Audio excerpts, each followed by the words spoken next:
만무방, 김유정의 1935년 작품입니다. 만무방은 예의와 염치가 없는 뻔뻔한 사람을 가리키는 말입니다. 만무방. 산골에 가을은 물어녹았다. 아름드리 노송은 삑삑이 늘어박혔다. 무거운 송락을 머리에 쓰고 건들건들 세세히 끼인 도토리, 벗, 돌배, 갈립들은 물긋불긋 잔디를 적심히 맑은 샘이 쫄쫄거린다. 산토끼 두 놈은 한가로이 마주 앉아 그물을 할짝거리고 이따금 정신이 나는 듯 가랑잎은 부스스하고 떨린다. 산산한 산들바람, 귀여운 들국화는 그 품에 새떡새떡 넘논다. 흙내와 함께 향긋한 당김이 코를 찌른다. 요놈은 쌀이버섯, 요놈은 잎썩었네. 또 요놈은 송이. 아니 가시덩굴 속에 숨은 박하풀 냄새로군. 엉치리는 뒷짐을 딱 쥐고 어정어정 논인다. 유유히 다리를 옮겨 놓으며 이 나무 저 나무 사이로 호하든다. 코는 공중에서 벌렸다 오므렸다 연신 이러며 훅훅 구부탄 송목 밑에 이러자 그는 발을 멈춘다. 이번에는 지면에 코를 야치 갖다 대고 한 바퀴 빙 나무를 끼고 돌았다. 하하, 요놈이로군. 썩은 솔잎에 덮여 흙이 봉곳이 돋아올랐다. 그는 손가락을 꾸짖으며 정성스레 살살 헤쳐본다. 과연 귀여운 송이, 망할 녀석, 조금만 더 나오지. 그걸 뚝 따들고 뒷짐을 지고 다시 어실렁어실렁. 가끔 선 하품은 터진다. 그럴 적마다 두 팔을 떡 벌리곤 먼 하늘을 바라보고 늘어지게도 기지개를 노린다. 때는 한창 바쁠 추수 때이다. 농군 치고 송이 파적 나올 놈은 생겨나도 않았으리라. 하나 그는 꼭 해야만 할 일이 없었다. 하고 싶으면 하고 말면 말고 그저 그뿐.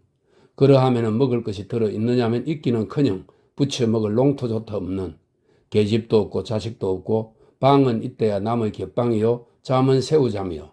하지만 오늘 아침만 해도 한 친구가 찾아와서 별을 틀 텐데 일 좀 와 해달라는 걸 마다하였다. 몇 푼 바람에 그까짓 걸 누가 하느냐 보다는 송이가 좋았다. 왜냐면 이 땅 삼칠리 강산에 늘여놓은 곡식이 말짱 육것이람 먼저 먹는 놈이 임자 아니냐. 먹다 걸림만 지긋토록 양식을 쌓아두고 일이 다 무슨 난장 맞을 일이람 걸리지 않도록 먹을 궁리나 할 게지. 하기는 그도 한 3번이나 걸려서 구맷밥으로 사관을 틀었다. 마는 결국 제 밥상 위에 올라앉은 제목도 자칫하면 먹다 걸리긴 매일반. 올라갈수록 덤불은 우겼다. 머루며 달에 칡, 게다 이런 모를 잡초. 이것들이 위아래로 이리저리 서리어 좀채 길을 내지 않는다. 그는 잔디길로만 돌았다. 넓적다리가 벌쭉이는 찢어진 고이자락을 아끼며 조심조심 사려딛는다. 손에는 칡으로 엮거든 7개 송이. 늙은 소나무마다 갓은 두리번거린다. 사랑개 모양으로 코로 쿡쿡 내를 한다. 이것도 송이 같고 저것도 송이 같고 어떤 게 알짜 송인지 분간을 모른다. 토끼똥이 소부룩한데 갈잎이 한 입 뚝 떨어졌다. 그 잎을 살며시 들어보니 송이 대구리가 불쑥 올라왔다. 매우 큰 송이인 듯 그는 반색하여 그 앞에 무릎을 털썩 꿇었다. 그리고 그 위에 두 손을 내들며 10손가락을 다 펴들었다. 가만가만히 살살 흙을 헤쳐본다. 주먹만한 송이가 나타난다. 예, 이놈 크구나. 손바닥 위에다 올려놓고는 한참 들여다보며 싱글벙글한다. 우중충한 구석으로 바위는 벽같이 깎아질렀다. 그 중턱을 얽어나간 칡잎에서는 물이 쪼록쪼록 흘러내린다. 인삼이 썩어내리는 약수로 한다. 그는 돌 위에 걸터앉으며 또 한 번 하품을 하였다.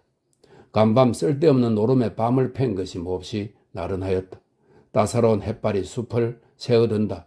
다람쥐가 솔방울을 떨어치며 어여쁜 할미새는 앞에서 알싱거리고 동리에서는 타작을 하느라고 와글거린다. 흥겨워 외치는 목성, 그걸 억누르고 공중에 응응 진동하는 뼈트는 기계 소리.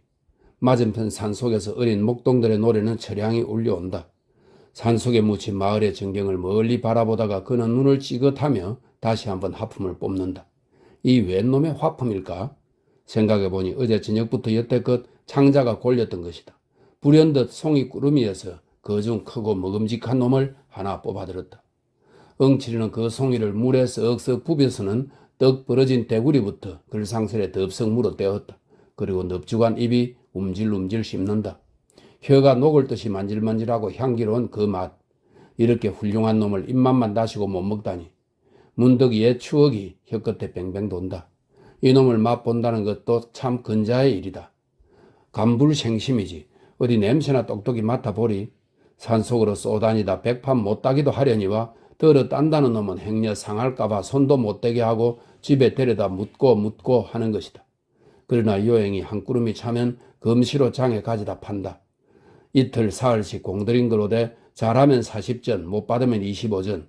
저녁거리를 기다리는 아내를 생각하며 좁쌀 서너 대를 손에 사들고 어두운 고개를 터들터들 올라오는 건 좋으나 그 이 신세를 무엇에 쓰나 하고 보면 얼큰양 붓기가 짝이 없겠고 이까짓 걸 못 먹어?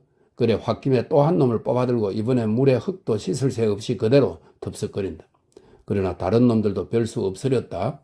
이 산골이 송매의 본고양이로되 아마 1년에 한 개조차 먹는 놈이 드물리라.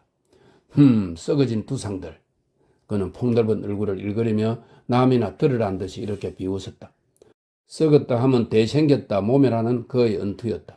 먹다 나머지 송이 꽁댕이를 바로 자랑스레 입에다 짓들이곤 트림을 섞어가며 우물거린다. 송이 2개가 들어가니 이제는 더 먹을 재미가 없다. 무언가 좀 든든한 걸 먹었으면 좋겠는데 떡, 국수, 말고기, 개고기, 돼지고기 그렇지 않으면 쇠고기냐?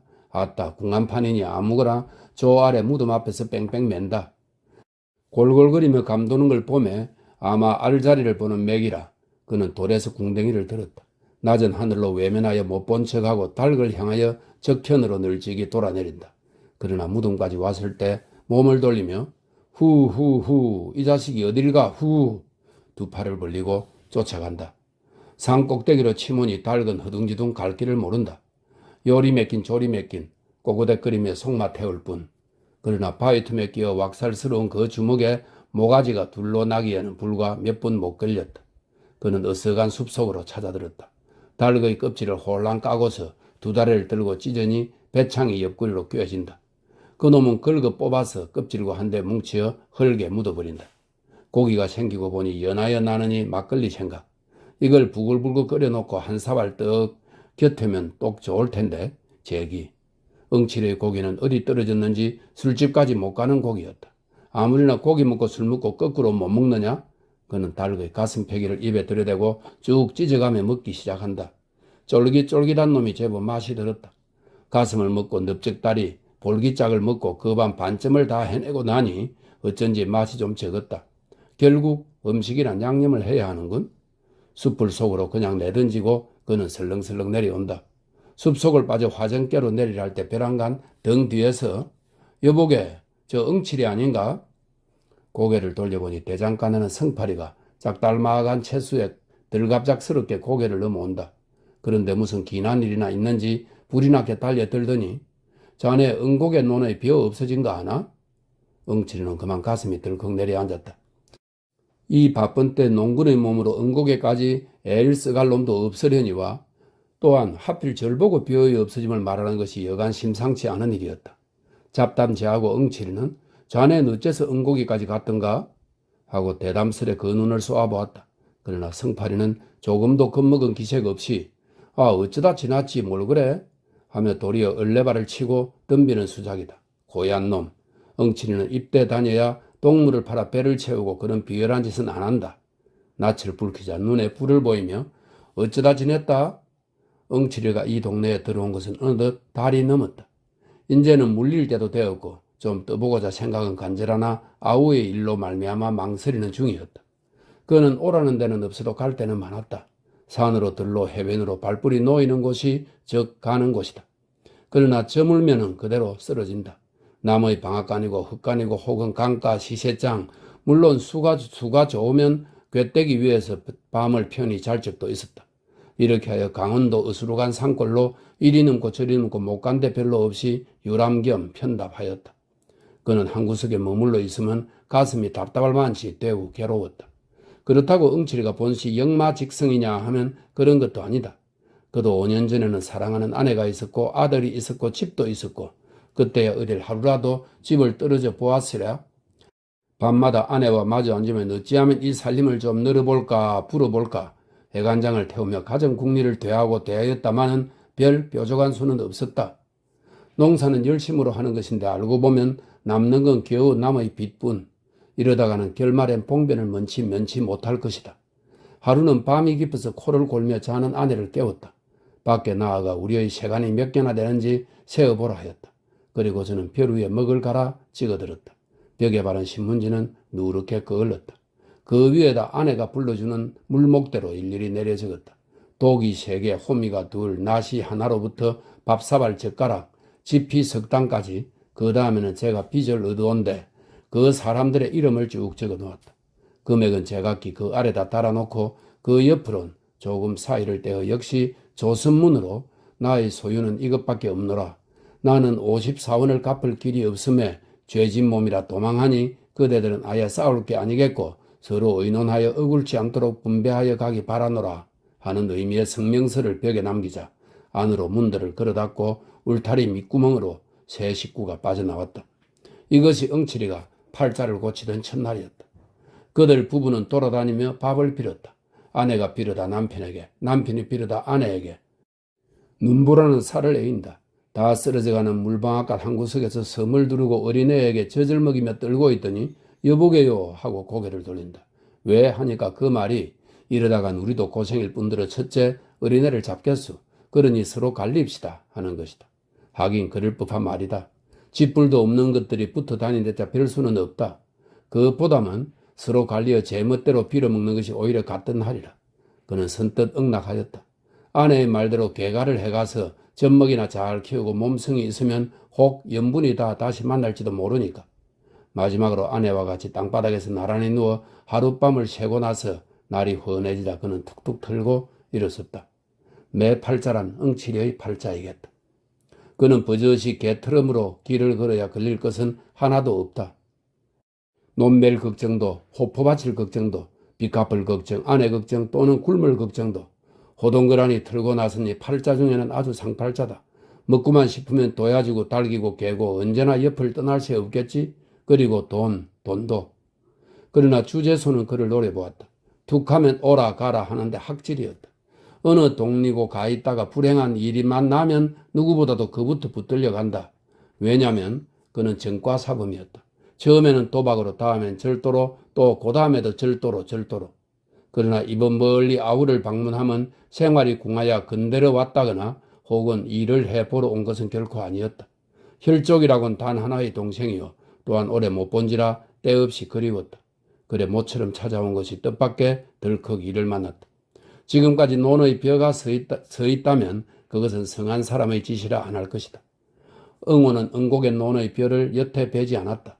물론 응호가 베어야 할 것이다. 누가 듣든지 그 형 응칠이를 먼저 의심하리라. 그럼 여기에 따르는 모든 책임을 응칠이가 혼자 지지 않으면 안 될 것이다. 응호는 진실한 농군이었다. 나이 31로 무던히 철났다 하고 동네에서 쳐주는 모범 청년이었다. 그런데 벼를 베지 않는다.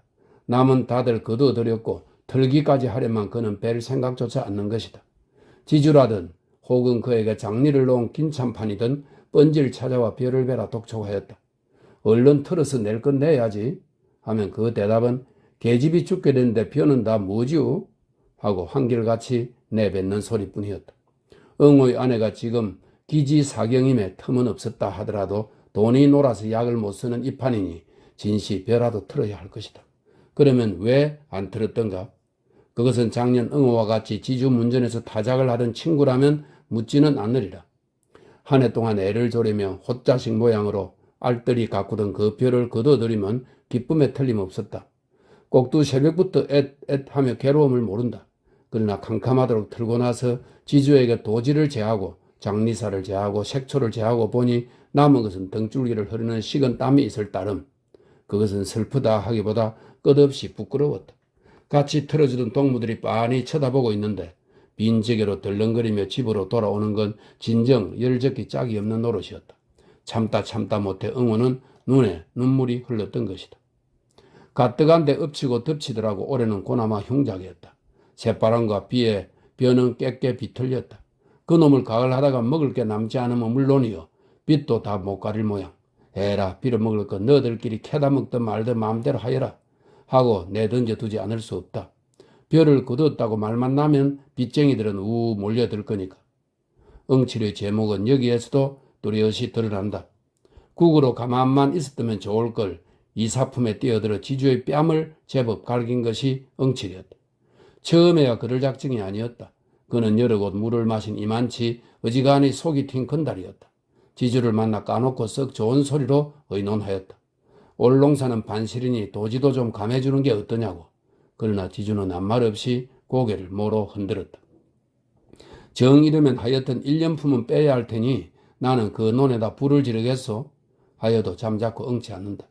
지주로 보면 자기로도 그 뼈는 넉넉히 거둬들일 수는 있다마는 한번 버릇을 잘못해 놓으면 어느 작인까지 행실을 벌일까 염려하여 겉으로 독촉만 하고 있는 터였다.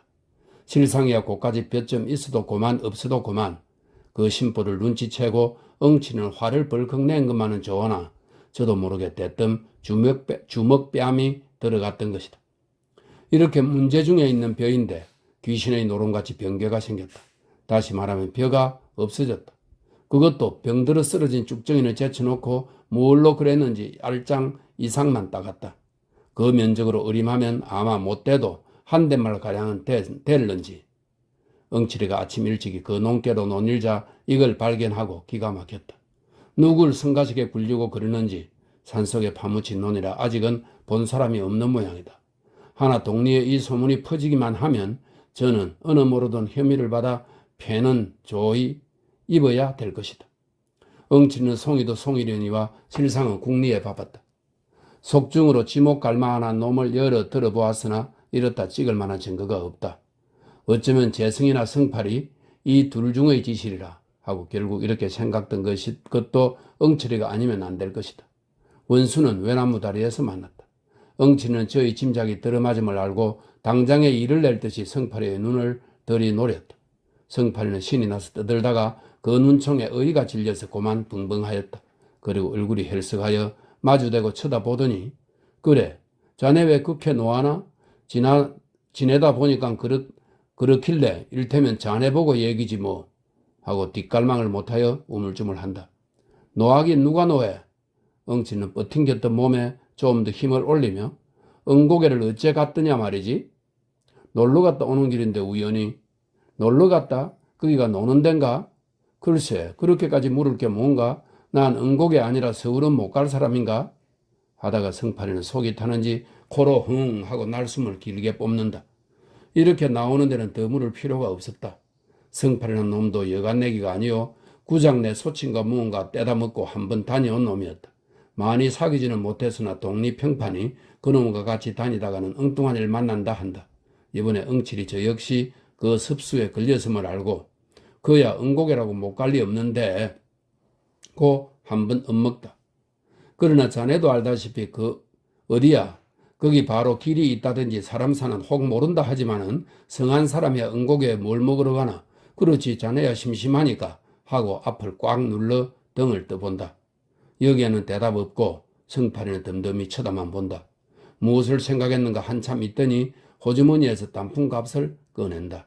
우선 제가 한 개를 물고 또 하나를 뽑아내대며 권련 하나 피우게 매우 듬직한 낯을 해보인다. 이놈이 이해 밝기가 몹시 밝은 성팔이다. 턱없이 권련 하나라도 선심을 쓸 골자가 아니리라 생각은 하였으나 그렇다고 얘까지 부르대는 건 도리어 그의 처지가 불리하다. 그것은 짜장 그 손에 넘는 짓이니? 아, 웬 권련은 이래? 하고 슬쩍 뭉치며 성량 있겠나? 일부러 불까지 대게 하였다. 응칠에게 액을 떠넘겨 이용하려는 그 야심을 생각하면 곧 달려들어 다리를 꺾어놔야 오를 것이다. 그러나 이 마당에 떠들어 대고 보면 저는 들어누워 침뱉기. 결국 도적은 뒤로 잡지 앞에서 어르는 법이 아니다. 동리에 소문이 퍼질 것만 두려워하며 여보게 자네가 했건 내가 했건간 하고 과연 정다이 그 등을 툭 치고 나서 우리 둘만 알고 동리에 말을 내지 말게 하다가 성팔이가 이 말에 대우 놀라며 눈을 말똥말똥 뜨니 그까지 볕 좀 먹으면 어떤가 하고 끌끌 웃어버린다. 성팔이는 한굽 접히어 말문이 메었는지 얼떨하여 입맛만 다신다. 아예 말은 내지 말게 응 알지? 하고 다시 다질 때야 겨우 주저주저 입을 열어 너야 무슨 말을 내겠나? 하고 조금 사이를 떼어 또 너야 무슨 말을 그건 염려 말게 하더니 비실비실 몸을 돌려 저 갈 길을 내 걷는다. 그러나 저 앞 고개까지 가는 동안에 두 번이나 돌아다보며 이쪽을 살피고 한 것만은 사실이었다. 엉치리는 그 꼴을 이윽히 바라보고 입 안으로 죽일 놈 하였다. 아무리 도적이라도 같은 동료에게 제 죄를 넘겨 씌우려 하면 도저히 의리가 아니다. 그건 그렇다 치고 응오가 더 딱하지 않은가? 기껏 힘들여 지어 놓았다 남 좋은 일 한 것을 안다면 눈이 뒤집힐 일이겠다. 이랬어야 어디 이웃을 믿어보겠는가? 확직히 증거만 있어 이놈을 잡으면 대번에 요절을 내리라 결심하고 엉치는 침을 탁 뱉어 던지고 산을 내려온다. 그런데 그놈의 행태로 가는 보면 엉칠이 저만치는 때가 못 벗은 도적이다. 어느 미친놈이 논두렁에까지 가시를 들고 오는가? 격식도 모르는 풋동이가. 그러려면 바로 조간날이나 수수낙가리 말이지. 그 속에 들어앉아 가위로 속닥거려야 들킬 리도 없고 일도 편하고 두포되고 세포되고 마음껏 딸 수도 있다. 그러나 틈보고 집으로 나르면 그만이지만 누가 논의 별을 다 그렇게도 벼에 걸신이 들었다면 바로 남의 집 머슴으로 들어가 한 달포 동안 주인 앞에 얼렁거리며 신용을 얻어오다가 주는 옷이나 얻어입고 다들 잠들거든 벼섬이나 두둑이 짊어매고 들렁거리면 그뿐이다. 이거 맥도 모르는 게 남도 못 살게 굴려고 에이 망할 자식도. 그는 분노에 살이 다 부들부들 떨리는 듯 싶었다. 그러나 이런 좀도둑이란 봉이 나기 전에는 바짝 물고 덤비는 법이었다. 오늘 밤에는 요놈을 지켰다 꼭 붙들어가지고 정강이를 분질러 놓으리라. 밥을 먹고는 태연히 막걸리 한 사발을 끌떡끌떡 들이켜자 가을이 되니까 맛이 행결을 났군. 그는 주먹으로 입가를 썩썩 훔친 다음 송이 꾸름에서 3개를 뽑는다. 그리고 그걸 갈퀴같이 마른 주막 할머니 손에 내어주며 애써 송이나 잡숫게요 하고 술값을 치렀으나 아이 송이도 그놈 참 간살을 피우는 것이 겉으로는 반기는 척 하면서도 좀 시쁜 모양이다. 제 딴은 한 개에 3전씩 시더라도 9전밖에 안 되니까. 엉치는 슬며시 화가 나서 그 얼굴을 유심히 들여다보았다. 움푹 들어간 볼때기에 저건 왜 저리 멋없게 붉어졌는지 툭 나온 광대뼈하고 치마 아래로 남실거리는 발가락은 마치 잘못 보면 황새 발목이니 이건 언제 잡아가려고 남겨두는 거야? 보면 볼수록 하나 이쁜 데가 없다. 한두 번 먹은 것도 아니요 언젠가 울타리에 풀을 베어주고 술사발이나 얻어먹은 적도 있었다. 그렇게 야멸치게 따질 건 뭔가. 그는 눈살을 헐기 마치고는 하나를 더 꺼내어 예수 또 하나 잡숫게요. 내 던져주곤 대돌의 가래침을 탁 뱉었다. 그제야 식성이 좀 풀리는지 그 가죽으로 웃으며 아이고 이거 자꾸 주면 어떡해? 어떡하긴 자꾸 살찌게요. 하고 한마디 툭 쏘고 일어서다가 무엇을 생각하면지 다시 텐마루에 주저앉는다. 그런데 참 요즘 성팔이 보셨소? 아니 당최 볼 수가 없더구먼. 술도 안 먹으러 와요? 안 와? 하고는 입속으로 먹으라고 중얼거리며 의아한 낯을 들더니 왜 또 뭐 일이? 아니요 본지가 오래니까. 엉치는 말끝을 얼버무리고 고개를 돌려 한 대를 바라본다. 벌써 점심때가 되었는지 닭들이 요란히 울어댄다. 논둑의 미루나무는 부하고 또 부하고 잎이 날리며 팔랑팔랑 하늘로 올라간다. 성팔이가 이 마을에서 얼마나 살았지요? 글쎄 재작년 가을이지 아마? 하고 장죽을 빡빡 빨더니 근데 또 떠난다던가 홍천인가 어디 저 성님한테로 간대. 하고 그게 옳지 여기서 뭘 하느냐 대장간이라고 일이나 많으면 모르거니와 밤낮 파리만 날리는데 그보다는 저 형이 크게 농사를 짓는다니 그 뒤나 거들어주고 국으로 얻어먹는 게 신상에 편하겠지. 그래 불일 간 처자식을 데리고 아마 떠나리라고 하고 농꾼은 그저 농사를 지어야 돼. 먹으러 또 오지요. 간단히 인사만 하고 엉치리는 다시 일어났다. 주막을 나서니 옷깃을 스치는 개운한 바람이다. 밭둔덕의 대추는 척척 늘어진다. 멀지 않아 겨울은 또 오렸다. 그는 응우의 집을 바라보며 그간 죽었는지 궁금하였다. 응우는 봉당에 걸터 앉았다. 그 앞 화로에는 약이 바글바글 끓는다. 그는 정신없이 들여다보고 앉았다.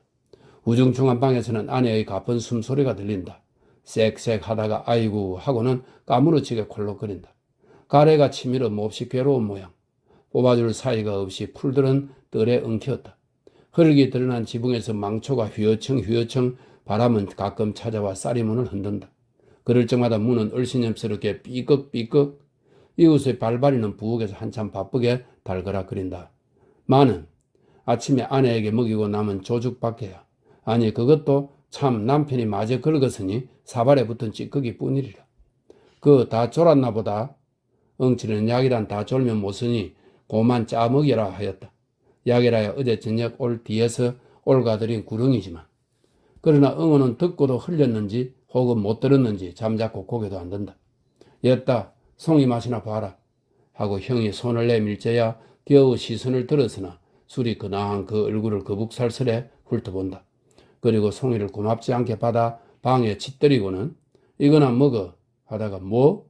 소리를 크게 질렀다. 그래도 잘 들리지 않으므로 뭐야 좀 똑똑히 하라니까 하고 골피를 찌푸린다. 그러나 아내는 손짓만으로 무슨 소린지 알 수가 없다. 음성으로 친다기보다는 종이 부비는 소리랄지 그걸 듣기에는 지척도 멀었다.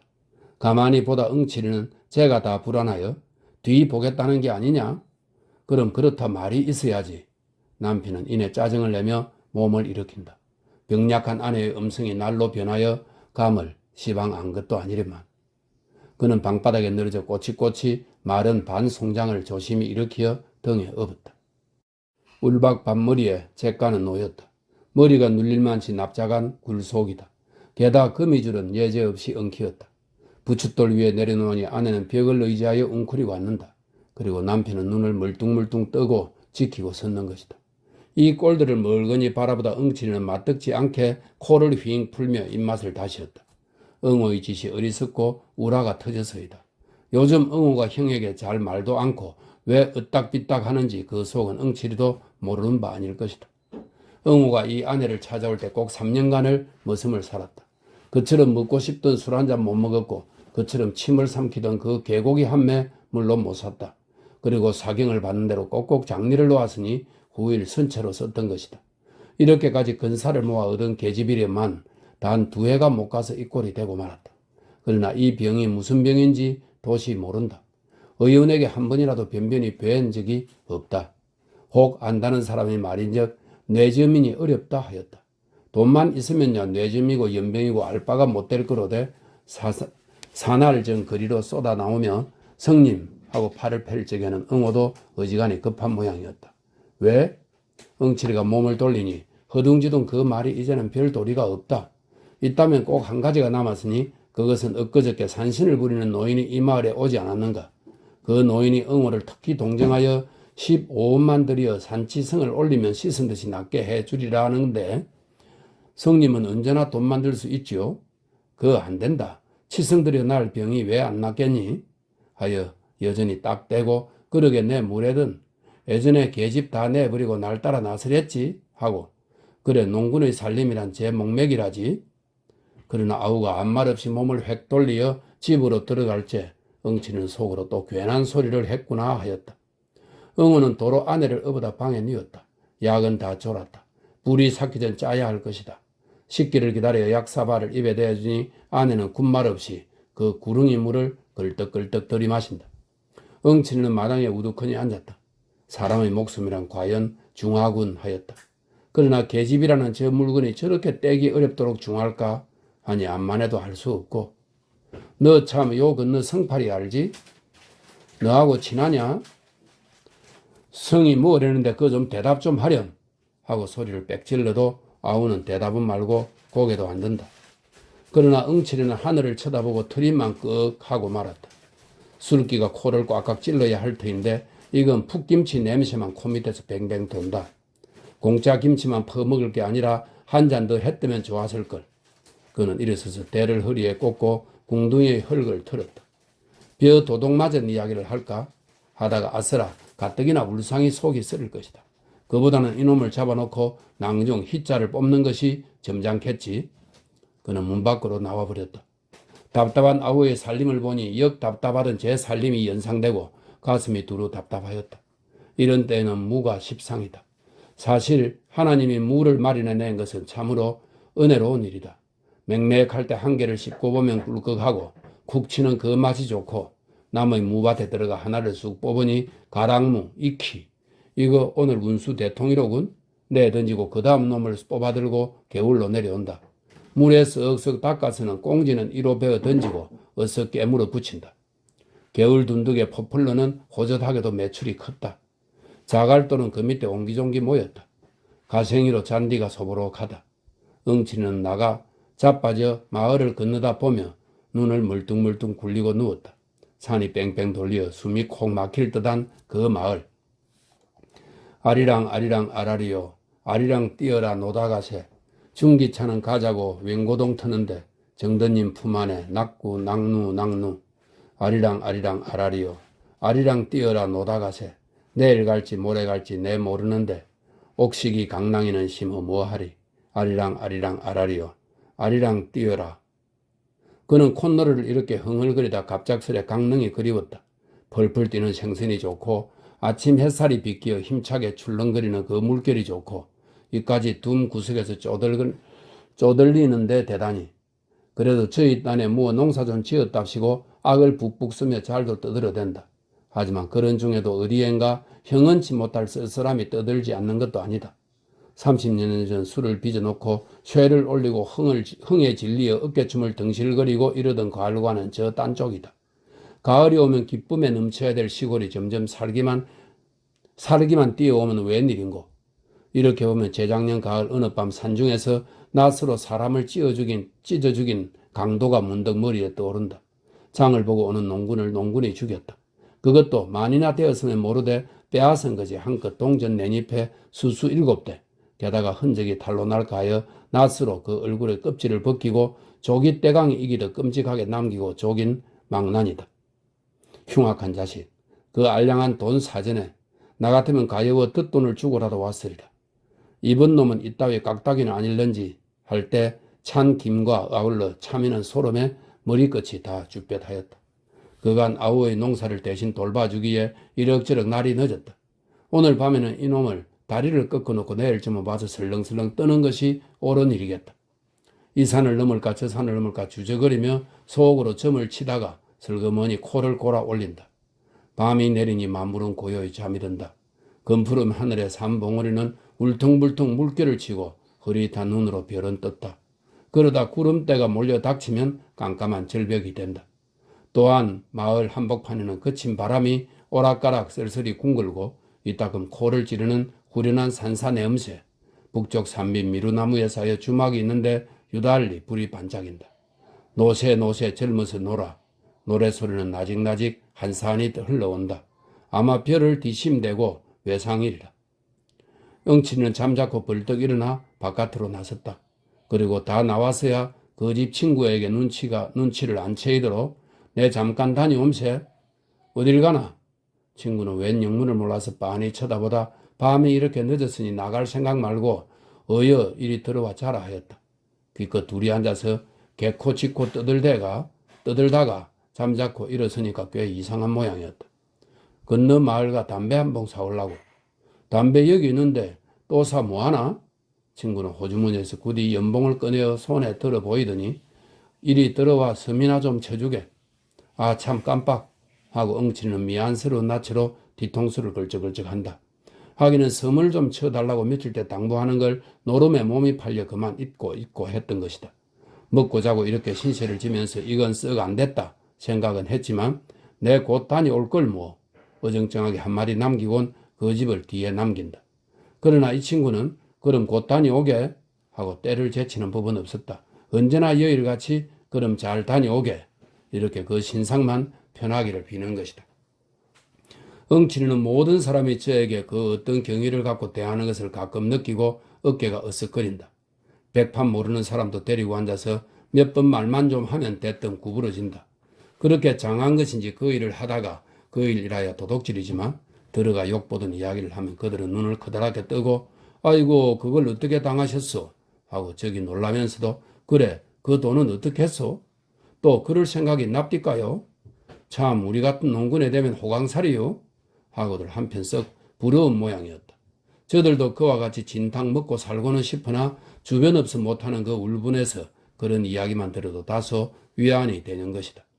응치는 이걸 잘 알고 그 누구를 논에다 거꾸로 박아놓고 달아나다가 붙들려 경치던 이야기를 부지런히 하며 자네들은 안정 멀었어 하고 흰소리를 치며 그들은 옳다는 뜻이겠지 묵묵히 고개만 끄덕끄덕하며 속 없이 술을 사주고 담배를 사주고 하는 것이다. 그런데 이번 벼를 훔쳐간 놈은 엉치리를 마구 넘보는 모양 같다. 이렇게 생각하면 엉치리는 더욱 괘씸하였다. 그는 물풀에 몽둥이를 벗삼아 논두끼를 질러서 산으로 올라간다. 어석한 검음치랴. 길은 어둡고 흐릿한 언저리만 눈앞에 가물거린다. 그 논까지 7마장은 느긋하리라. 이 마을을 벗어나는 어귀에 고개 하나를 넘는다. 또 하나를 넘는다. 그러면 그 다음 고개와 고개 사이에 수목이 울창한 산 중턱을 비켜대고 몇 마지개의 논이 놓였다. 응호의 논은 그 중의 하나이었다. 길에서 썩 들어앉은 곳이라 잘 뵈도 않는다. 동리에 그런 소문이 안 났을 때에는 천행으로 본 놈이 없을 것이나 반드시 성파리의 성행임에는 엉치리는 공동묘지의 첫 고개를 넘었다.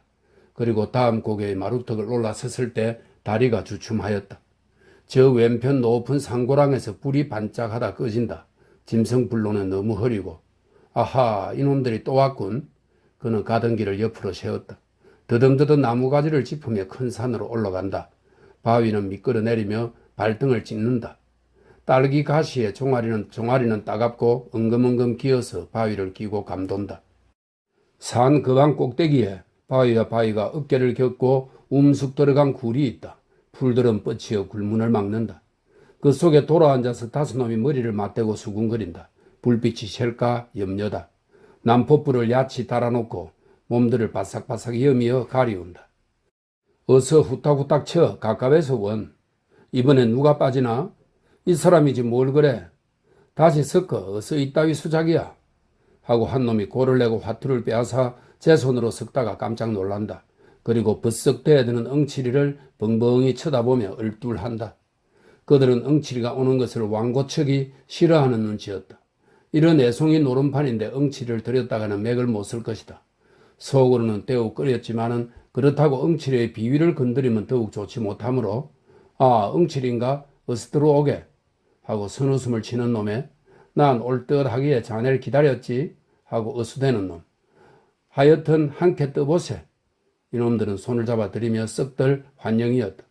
엉치리는 그 속으로 들어서며 무수한 눈으로 좌중을 한번 훑어보았다. 그런데 재성이도 그 틈에 끼어 있는 것이 아닌가. 사날 전만 해도 엉치리들어 먹을 양식이 없으니 돈 좀 취하라던 놈이 의심이 부쩍 일었다. 도둑이란 흔히 이런 노름판에서 씨가 퍼진다. 그 옆으로 기호도 앉았다. 이놈은 며칠 전 제 계집을 팔았다. 그 돈으로 영동 가서 장사를 하겠다던 놈이 노름을 왔다. 제간 주제에 딸 듯 싶은가? 하나는 용구, 농사인 힘 안 쓰고 노름에 몸이 달았다. 시키는 부역도 안 나온다고 동네에서 손도를 맞을 놈이다. 그리고 남의 집 머슴 녀석, 뽐을 내고 멋없이 점잔을 피우는 중늙은이 상투쟁이. 이 물건은 어디서 날아왔는지 보지도 못하던 놈이다. 채, 이것들이 뭘 한다고? 엉치리는 기호의 등을 꾹 찔러가지고 밖으로 나왔다. 외딴 곳으로 데리고 와서 자네 돈 좀 없겠나? 하고 돌아서다가 웬걸 돈이 어디? 눈치만 남고 으름으름 하더니 아내와 갈렸다지 그 돈 다 뭐 했나? 아, 이 사람아 빚 갚았지. 기호는 눈을 내리깔며 매우 거북한 모양이다.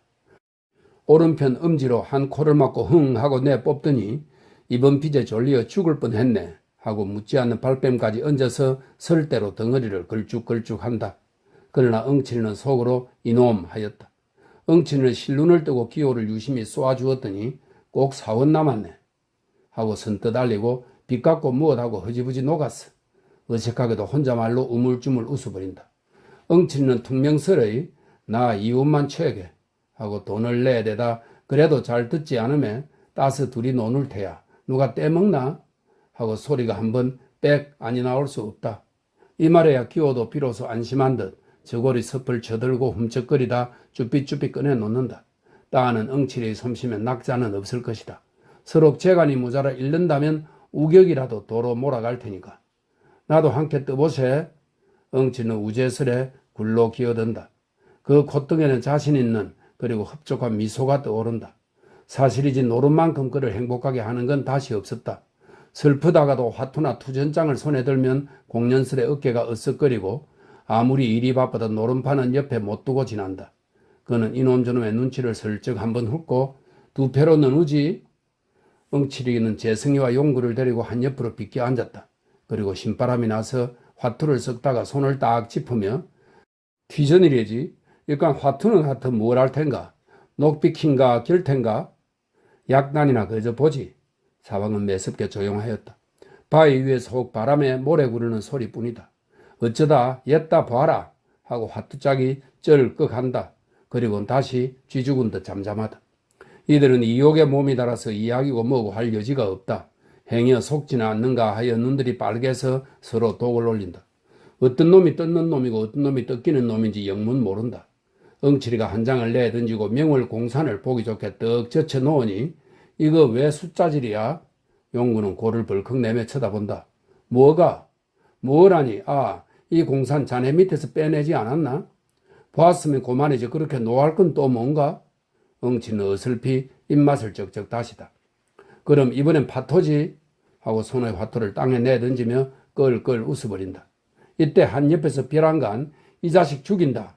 악을 쓰는 것이니 모두들 놀라며 시선을 모은다. 무슨이 마주 앉은 상투에 뺨을 갈겼다. 말인즉 매조 5것을 엎어쳤다고. 하나 정말은 돈을 잃은 것이 분한 것이다. 이 돈이 무슨 돈이냐 하면 1년 품을 판 피 묻은 사경이다. 이런 돈을 송두리 먹히다니. 이 자식, 너는 야마시, 사기꾼을 말합니다. 너는 야마신꾼이지 돈 내라. 멱살을 훔켜잡고 다시 2번을 때린다. 이놈이 왜 이러노 어른을 몰라보고. 상투는 책상 다리를 잡숫고 허리를 쓱 펴더니 점잖이 호령한다. 자식들 되는 놈에게 뺨을 맞는 건 말이 좀 덜 된다. 약이 올라서 곧 이를 칠 듯이 엉덩이를 번쩍 들었으나 그러나 그대로 주저앉고 말았다.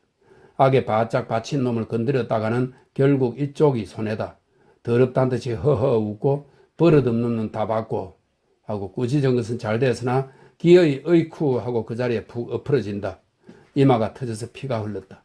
어느 틈엔가 돌멩이가 날아와 이마에 가죽을 터진 것이다. 엉치리는 싱글거리며 굴을 나섰다. 공년설에 쑥스럽게 일이나 벌어지면 성가신 노릇이다. 그리고 돈백이나 될 줄 알았더니 다 보아야 한 40원 될까 말까. 그걸 바라고 어느 놈이 앉았는가? 그가 딴 것은 본밑을 알라 9원하고 80전이다. 기호에게 5원을 내주고 자 반이 넘네. 자네 계집 잃고 돈 잃고 호강이겠네. 농담으로 비웃어 던지고는 숲속으로 설렁설렁 내려온다. 여보게 자네에게 청이 있네. 재성이 목이 말라서 바득바득 따라온다. 그 청이라 묻지 않아도 알 수 있었다. 저에게 돈을 다 빼앗기곤 구문이겠지. 시치미를 딱 떼고 나갈 길만 걷는다. 여보게 엉치리 내 말 좀 들어. 그제는 팔을 잡아 낚으며 살려달라 한다. 돈을 좀 늘릴까 하고 벼 10마리를 팔아 해보았더니 다 잃었다고. 당장 먹을 게 없어 죽을 지경이니 노른 미천이나 하게 몇 푼 달라는 것이다. 그러나 벼를 틀었으면 그저 먹을 것이지 어줍잖게 노름은. 그런 걸 왜 너보고 허랬어? 하고 돌아서며 소리를 빽 지르다가 가만히 보니 눈에 눈물이 걸성하다. 잠자코 돈 2원을 꺼내주었다. 엉치리는 돌에 앉아서 팔짱을 끼고 덜덜 떨고 있다. 사방은 뺑 돌려 나무에 둘러싸였다. 거무튀튀한 그 형상이 헐없이 무슨 도깨비 같다. 바람이 불적마다 쏴하고 엄청나게 건들거린다. 어느 때에는 짹짹 하고 목을 따는지 비명도 울린다. 그는 가끔 뒤를 돌아보았다. 별일은 없을 줄 아나 홍무어가 덤벼들지도 모른다. 선앙당은 바로 등 뒤다. 족제비인지 뭔지 요동통에 돌이 무너져서 바스락바스락 한다. 그 소리가 묘하게도 등줄기를 쭉 긁는다. 어두운 꿈속이다. 하늘에서 이슬은 내려 옷깃을 축인다. 공포도 공포려니와 냉기로 하여 좀채로 견딜 수가 없었다. 산골은 산신까지도 줄였으랬다. 아들 낳아달라고 떡 갖다 바칠이 없을 테니까. 이놈의 영감이 홧김에 덥석 달려들면 앞길을 다시 한번 휘돌아본 다음 설대를 뽑는다. 그리고 오금팽이로 불을 가리고는 한 대 뻑뻑 피워 물었다. 노는 연하문칸 떨어져 그 아래 누웠다. 일심전기를 다하여 나무 틈으로 뚫어보고 앉았다. 그러나 땅에 대를 털려니까 풀숲이 이상스레 흔들거린다. 뱀이 아닌가. 9, 10월 뱀이라니 물리면 고만이다. 자리를 옮겨 앉으며 손으로 입을 막고 하품을 터친다. 아마 2시간은 더 넘었으리라. 이놈이 필연코 올 텐데 안 오니 또 무슨 좋아할까. 이 짓이란 소문이 나기 전에 한 번 더 와보는 것이 원칙이다. 잠을 못 자서 눈이 뻑뻑한 것이 재물에 슬금슬금 감긴다. 이를 악물고 눈을 딥쓰면 이번에는 허리가 노글거린다. 속은 쓰리고 골치는 때리고 불꽃 같은 노기가 불끈 일어서 몸을 옥죄인다. 이놈의 다리를 못 꺾어놔도 애비 없는 후레 자식이겠다. 닭들이 새 회를 운다. 멀리 산을 넘어오는 그 음향이 퍽은 서글프다. 큰 비를 몰아드는지 검은 구름이 잔뜩 기인다. 하긴 지금도 빗방울이 뚝뚝 떨어진다. 그때 논둑에서 희꾸무리한 흙개비 같은 것이 얼씬거린다. 정신을 바짝 차렸다. 영락없이 성팔이 재성이 그들 중에 한 놈이리라. 이 고생을 시키는 그놈, 이가 푹푹 갈리고 어깨가 다 씩씩거린다. 몽둥이를 잔뜩 우려잡았다. 그리고 벌떡 일어나서 나무 줄기를 끼고 조심조심 돌아내린다.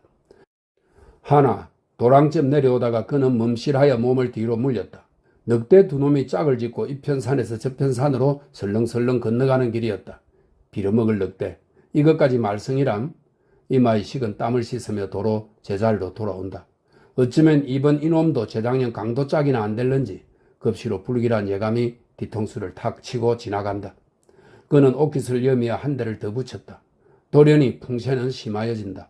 산골짜기로 돌아드는 억센놈이 가끔 발광이다. 다시금 드르르르 몸을 떨었다.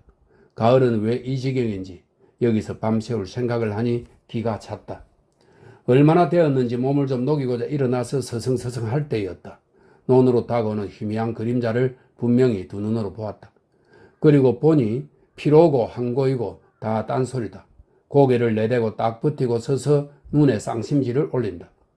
흰 그림자는 어느 틈엔가 어둠 속에 사라져 보이지 않는다. 그리고 다시 나올 줄을 모른다. 바람 소리만 왱왱 칠 뿐이다. 다시 암흑속이 된다. 확실히 별을 훔치러 논 속으로 들어갔을 것이다. 역경이 같은 놈이 굳은 날새를 기와 삼아 마음껏 하겠지. 어리없는 썩은 자식. 격장에서 같이 굽는 터에 오냐 대거리만 있거라. 이를 한번 우두둑 갈아붙이고 차츰차츰 농계로 내려온다. 엉치는 농계로 바턱이 내려서서 소나무에 몸을 착 붙였다.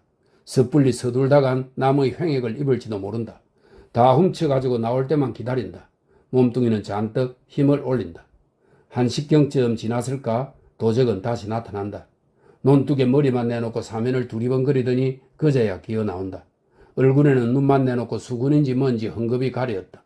보찜을 등에 짊어지고는 허리를 구부시 뺑손을 놓는다. 그러자 엉치리가 날쌔게 달려들며 자식 남의 벼를 훔쳐가니? 하고 대포처럼 고함을 지르니 논둑으로 그대로 대굴대굴 굴러서 떨어진다. 얼결에 호되게 놀란 모양이다. 엉치리는 덤벼들어 우선 허리깨를 내려 조졌다. 어이 쿠쿠쿠 하고 비참한 비명이다.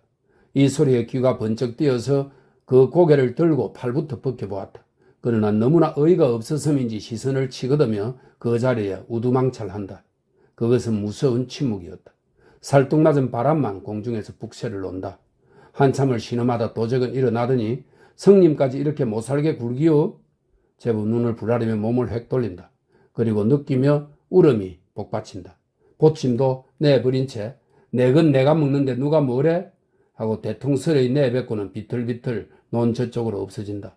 형은 너무 꿈속 같아서 멍하니 섰을 뿐이다. 그러다 얼마 지나서 한 손으로 그 보침을 들어본다. 가뿐하니 끽 말가웃이나 될는지 이까짓 걸 요렇게까지 해가리는 그 심정은 실로 알 수 없다. 별을 논에다 도로 털어버렸다. 그리고 아내의 치마이겠지. 검은 보자기를 척척 개서 들었다. 내 걸 내가 먹는다. 그야 이럴 말이랴. 하나 내 걸 내가 훔쳐야 할 그 운명도 얄궂거니와 형을 배반하고 이 짓을 벌인 아우도 아우렸다. 에이 고얀 놈. 할제 볼을 적시는 것은 눈물이다. 그는 주먹으로 눈물을 썩 비비고 머리에 번쩍 떠오르는 것이 있으니 두레두레한 황소의 눈깔. 시오리를 남쪽 산으로 들어가면 어느 집 바깥들에 밤마다 너렴해 있는 투실투실한 그 황소. 아무렇게 따지던 70원은 갈 데 없으리라. 그는 불이 나게 아우의 뒤를 밟았다. 공동묘지까지 그 반 왔을 때야 가까스로 만났다. 아우의 등을 탁 치며 예 좋은 수 있다. 내 원대로 돈을 해줄게. 나하고 잠깐 다녀오자.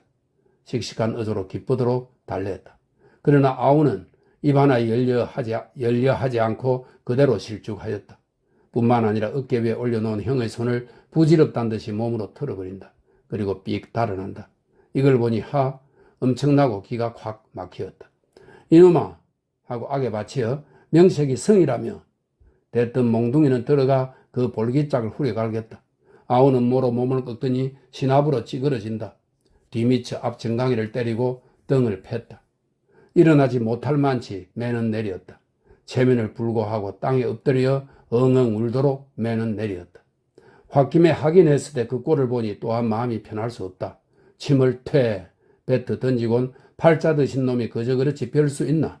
쓰러진 아우를 일으키어 등에 엎고 일어섰다. 언제나 철이 날는지 딱한 일이었다. 속 썩는 한숨을 후 내뿜는다. 그리고 어청어청 고개를 묵묵히 내려온다.